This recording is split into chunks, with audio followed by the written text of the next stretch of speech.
the 3T Extrema Italia. This is probably the bike that I wished at the time ADHX45 actually was, because it's the same idea, resin transfer molded, it's filament wound as opposed to woven technology, but the outcome is it is still incredibly stiff, incredibly precise in its handling because of that stiffness, and feels very steadfast and stable. Loving all that. But the difference between this is it has the slacker head angle and it also has the wider tyre clearance. Now, going from a 45 to a 50mm tyre clearance is not the be all and end all. It's nice that you can if you want to. Big thing for me is really this angle here, and because that should give it much more off-road capabilities. And the sort of riding that I do here in the Lake District is probably more like old school mountain bike cross country. I know this is controversial, but at what point does a gravel bike become a mountain bike? Well, I reckon anything over 40mm tyres, you can call it drop bar mountain biking rather than gravel riding. And that's definitely what we're doing today. Here it goes. Oh God.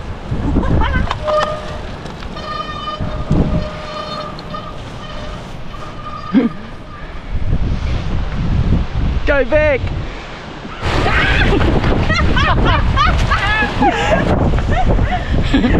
I didn't make it either. Epic fail. I mean, come on, drop a post, everything. And that can depend on where you live. It's just where we live. We live in the mountains. This is our playground, you know. So as a result, we have steep sides, rocks, and that sort of thing. So you could argue that a gravel bike is probably the wrong bike, except for the fact that you can mix it up and you can go for really nice long rides on a variety of different terrain and get some speed in. So I do like this philosophy. The most of the build on this actually is all a combination of SRAM rival. It's got the GX T-type rear mech. All the shifting seems really precise, even though I've been through some really deep mud. And the wheels, to be fair, nice and wide. But the big thing for me is, weirdly, I'm still getting a tiny little bit of toe overlap even with the slacker head angle, because the wheelbase is actually still relatively short. Now, I do get a little bit of toe overlap on the ADHX45 as well. Both of these frames are a size medium. I'm lucky that I sort of still have the mobility of a toddler despite being almost 45 years old. No, I'm over 45 years old. Got to remember that. And it doesn't really bother me too much because I'm sort of experienced enough to deal with it, but I wish it wasn't there, if that makes sense. Do you know what? This is almost exactly what I look for in a gravel bike. It feels nimble, feels fun. I'm actually really enjoying it, even one-handed on a technical climb. Got so much control. I mean, look at this. Woo. I want stability, I want control. Do you know what? This is the sort of bike I'd actually want to race this. Most gravel bikes just make me feel like I want to go bikepacking or touring or exploring. I feel like I want to get a little bit lively on it. Great fun. The 3T Extrema Italia. This is the made in Italy frame. Let's take a look at some of the details. The very first thing you're going to notice is these extra wide tyres. These go up to a 57mm, so we're into mountain biking territory now. But what I do like is that they haven't built the crown out to be really, really wide as well. They've actually kept these fork stays here and this crown very, very thin.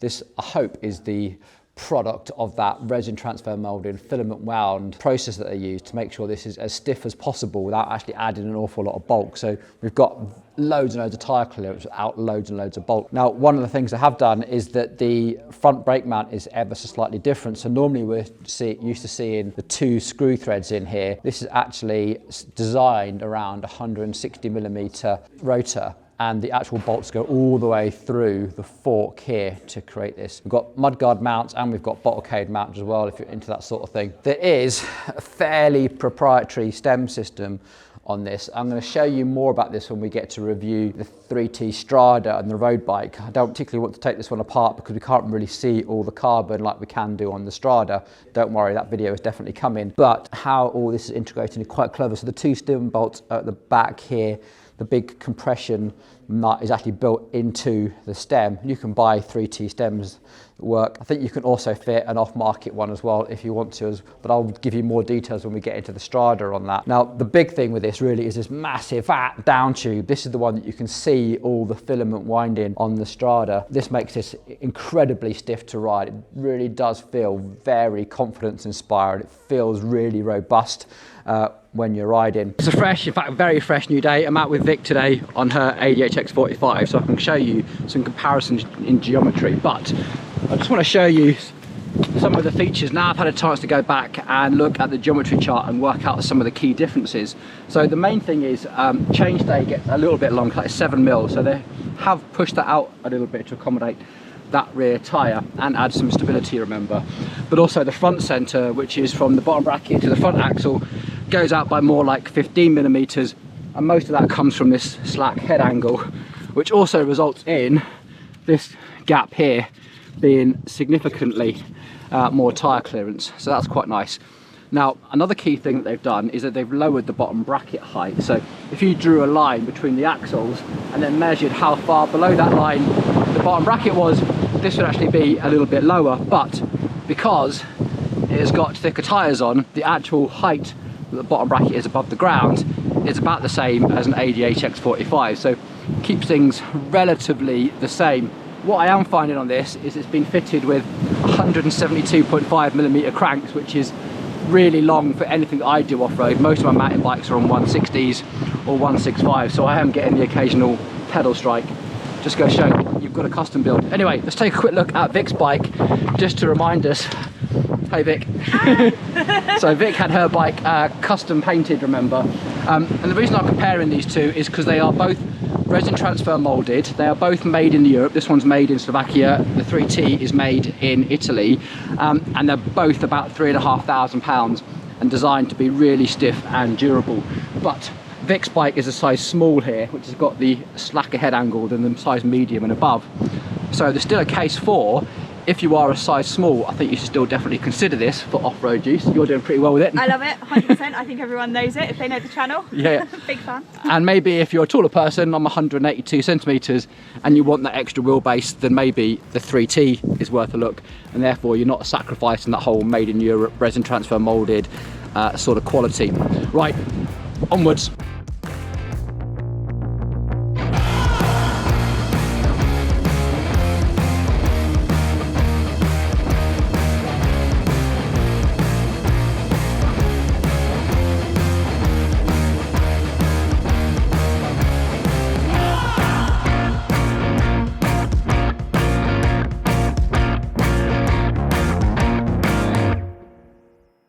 I'm absolutely buzzing because that's quite a technical climb on a gravel bike. On a mountain bike, it's pretty tricky as well, to be fair. But on a gravel bike, normally quite hard. That was really good fun. Front wheel, so precise. Tracked exactly how you want it to do. Just encountered a guy like a 4-wheel mountain bike. Got himself stuck in the mud, but I didn't catch it on camera. I took the drone out of the sky. Poor guy was stuck, about to call out an SOS, gave him a shove, but his dogs just kept jumping up. I'm not the best with dogs. But anyway, nice to help him out. Right. Upwards.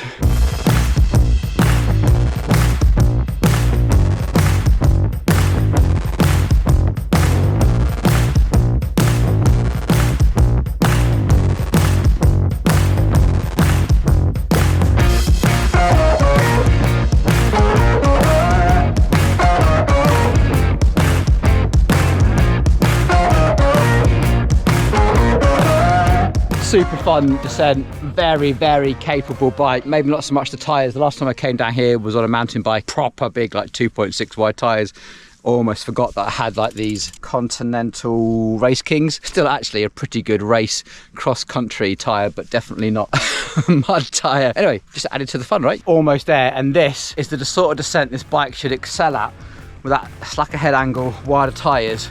This fairly steep, rocky, bouldery, let's call it chunky gravel, is really where this bike should win.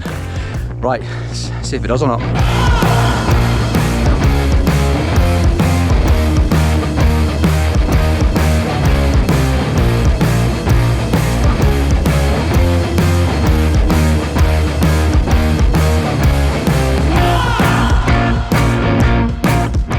Having so much fun on this thing. It is a very technically capable bike. Yeah, I'm actually really impressed with it. I really want one. I am starting to notice the relatively short wheelbase on this. Wish I had a size large to try. I wonder if it's just because it's a size too small for me that I'm finding that. But yeah, that descent was so much fun. The thing about this handlebar, now I get very nervous when you start seeing aero handlebars on a gravel bike because I personally don't like all the flex I want my handlebars to be rigid so that when I'm trying to do a technical climb or a technical descent, everything is where I want it to be. It's stiff, it's precise. I'm not a big fan of that, but these are actually properly rigid aero handlebars. Some of you might not like that. Personally, I'm not a fan of the whole flexi handlebars, flexi stem thing. I just don't get it. Build quality wise, it's not a time, even though they probably wish it was.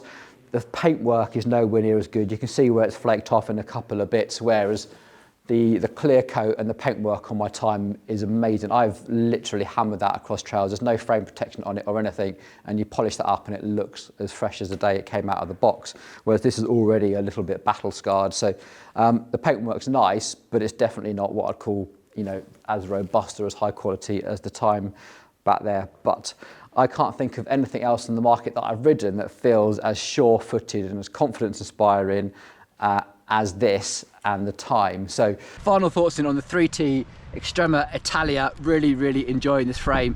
I'm not going to give you a full quality breakdown because we have the Strada Italia as well in its raw exposed carbon form, so I can really show you guys how all the filament winding process works in that review. So please think about subscribing to the channel and keep an eye out for that review. Couple of points on this one just to finish off.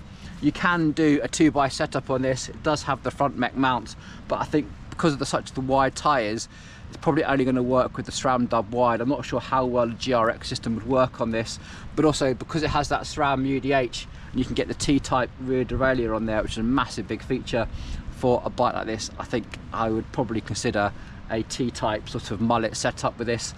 Other than that, I do hope you enjoyed this review. If you did, please think about giving it a thumbs up, and I'll see you on the next one, which might even be the Strada.